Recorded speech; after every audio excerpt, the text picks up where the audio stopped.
My name's Kate, and I have two children, my eldest of which is 9, she's coming to be 10 in December, and we noticed that there wasn't something quite right about her very early on when she was about 6 months old. She was a very difficult baby. She breastfed beautifully, but was just really difficult to put down. After about 18 months, we had various speech and language problems. She wasn't talking, she wasn't walking.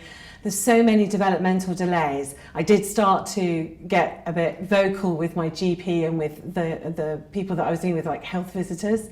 And eventually I managed to see, I think it's a bone specialist down in Brighton, and he told me about her hypermobility. And he said to me, and she was about 18 months old, he said, it is worth going to your GP and asking for some genetic testing, because there are some funny things about her. She's quite quirky. It's her, funny areas of her that are hypermobile. He said, go to your GP and ask for some genetic testing. Now, I'd known my GP all my life, and my mum had worked for him as his health visitor. So I went to him and I said, look, I've seen this chap down at the Royal Alex, and he said, go and get some genetic testing. And my GP said to me, oh, Kate, you can't imagine. It's a minefield. There's hundreds of them. They won't know what to do. It costs a fortune. It takes forever. Just stop worrying about her. Don't be daft. Chill out, and we'll just see what happens. And we got to about 2.5, and I saw an early years speech and language therapist, and she knew immediately that there was something very special about Bethan, and that she conformed to none of the tick boxes for autism or any of the other things that she could immediately think of off the top of her head. So, I mean, it takes a while. You have to get appointments, and you have to go and see specialist speech and languages, and then you have to see paediatricians. And it was the clinical psychologist, Chantal, at the Nightingale, who said, we're going to need some genetic testing because I cannot diagnose this child with autism. So in the October, we saw Francis at the Nightingale in Hayes Heath, and we started talking about the family tree, and I was completely holding my husband responsible for this because he's adopted and we have no idea where he came from, and I was absolutely convinced it's all going to be his fault. Blame it all on him. We're going to find out all about him now and where he comes from and how alien and freaky he is. And we were talking about my family tree, and Francis was writing out the family tree, and it came to my uncle, who we thought had been brain damaged at birth through lack of oxygen. And she said, oh, just like that. I said, oh, and then there's Anthony. He's got learning difficulties, but that's because he had brain damage when he was born. And she was, oh, Fragile X syndrome. And we were all sat there, my mum, because we brought my mum because she knew the history. My mum, myself, and my husband, and we were like, well, what's Fragile X syndrome? Anyway, she wrote that down. She said, we'll have to do a test for that. I'll add that on to be done.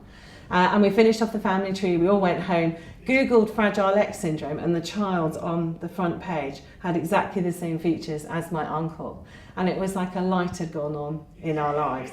And all of a sudden, we knew, without even the results, because they didn't come till the beginning of January, we knew without a doubt that it was Fragile X syndrome, and it changed everything for my family. I have a brother. He's now being tested for Fragile X, but he's not a carrier. Yeah, it's gone from my nan to my mother, because her sister hasn't got it. She hasn't even got the pre-mutation to have passed on. So it's gone from my grandmother to my mother to myself. And each time the pre-mutations got higher. So I'm obviously the highest. And then Bethan, obviously full mutation. Her sister, we have not had her tested yet because she's only 7. And we're going to give it a few more years before we test her, probably about 12 or 13.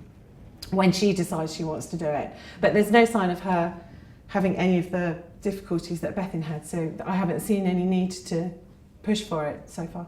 So that's it, you can clearly see the path. And we've told the whole family, and everybody that was involved has been and had the genetic testing done.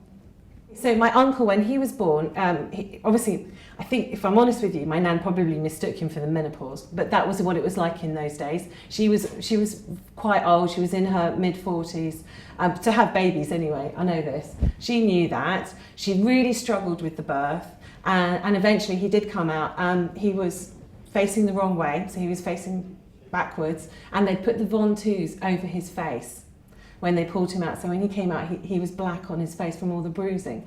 And they did say to her, you know, we're really sorry, we didn't have the x-rays, he was facing the wrong way, we've pulled him out with the von Teese, he's been starved of a lot of oxygen. We're not going to know for a few years, but he's probably going to have some brain damage. So all his life, throughout mainstream school, and he went to a convent as well, where the nuns did their best, but I mean, he never managed to achieve any access to education at all.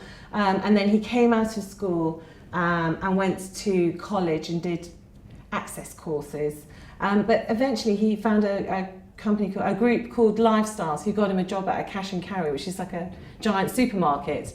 And they used him to keep the shelves stacked because he knew where everything was and he knew how many and he could find everything within seconds. But he couldn't go on the tills. And he didn't like the cigarette area. I didn't like that at all. Couldn't cope in the slightest with all the 20, 40, you know, all the numbers. So very good at stacking shelves. He worked there for a really, really long time until he was about 43, when one of the other members of staff bullied him, and he got sacked for it. It was really sad, but his anxiety throughout his whole life has been really high, which we know now is an absolute classic Fragile X thing. But his anxiety levels were always high, and he did find it very difficult in that workplace. It probably wasn't appropriate, and he probably needed a bit more support, but he didn't get it because he didn't have a proper diagnosis.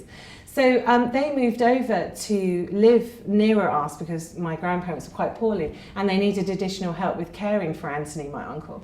And it was during that time that Bethan was getting her diagnosis. And it was when we were talking to Francis about the family tree and people in the family, other people in the family who'd had difficulties, that we brought Anthony up and said the story about how he'd been born and the brain damage. And it was at that point that the light bulb went on for Francis that it was probably Fragile X, because of the maternal aspect of my grandmother and my uncle and myself passing it through to my daughter.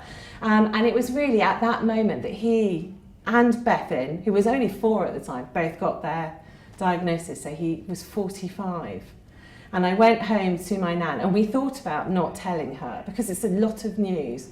And big news as well. But we decided in the end that she had a right to know, and she was well enough to understand. My grandfather, unfortunately, had just died, but my grandmother was well enough to process the information. And I told her what it meant, and I gave her the handbook that I'd written about Bethan, giving all the information. And she turned around to me and she said, "So it wasn't because I didn't push hard enough." And it was heartbreaking to know that she had spent 45 years of her life thinking her child had had all these problems. Because she hadn't pushed hard enough.